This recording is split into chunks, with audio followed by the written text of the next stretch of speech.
Yesterday when I was playing with the brakes, setting all that up, and I put the torque tube in place, I realized I've missed something. Um, the giveaway was these two little threaded holes here, which I think are threaded. It's a bit hard to tell, but they probably need a bit of a cleanup.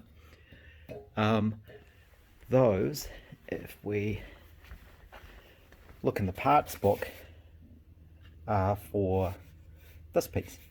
And this is the propeller shaft center bearing. So that was something I didn't have in the torque tube that I've cleaned up, and is the one I'm going to use. So I had to go back underneath the house and dig through my other torque tubes, and I did find one which has that correct center bearing in it. So I pulled out the screws. These are the little screws here.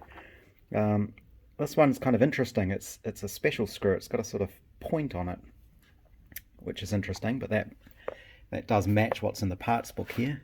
What does it say? 1/4 BSF screw fixing center bearing. So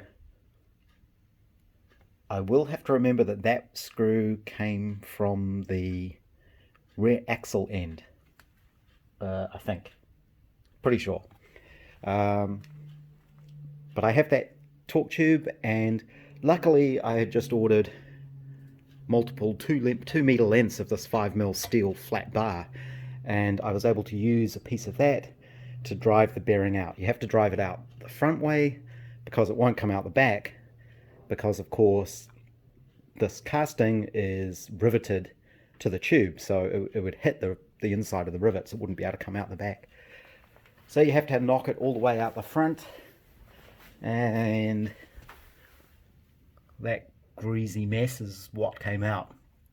So I'll have to clean this thing up and see what it is, and check that this will fit into this torque tube, which I'm pretty sure it will.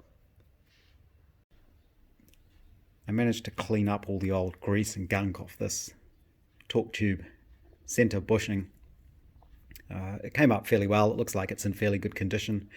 There's some sort of felt, I imagine, seal inside there, and I think that must be why one of these set screws has a point on it, so that when it's done up tight it pokes into that felt.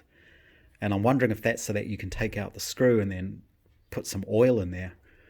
I'm not sure otherwise how this is lubricated, unless it's just basically from oil inside the rear axle that sort of comes up the torque tube. It looks like that may be the case, because inside there you can see there are grooves. You can also see how this is the drive shaft. This is also going to have to be shortened, probably at this end, and have new splines cut to go into the differential. But there's a smooth area on the middle of the drive shaft here, and that actually aligns with this part of this bush. So this sort of runs in there, I guess, just to stop the drive shaft whipping around. I did make quite a mess when I was cleaning this up, and you do have to be careful you don't stand in that and then tread the grease all through the house. Or rather, I should say, I have to be careful I don't do that again.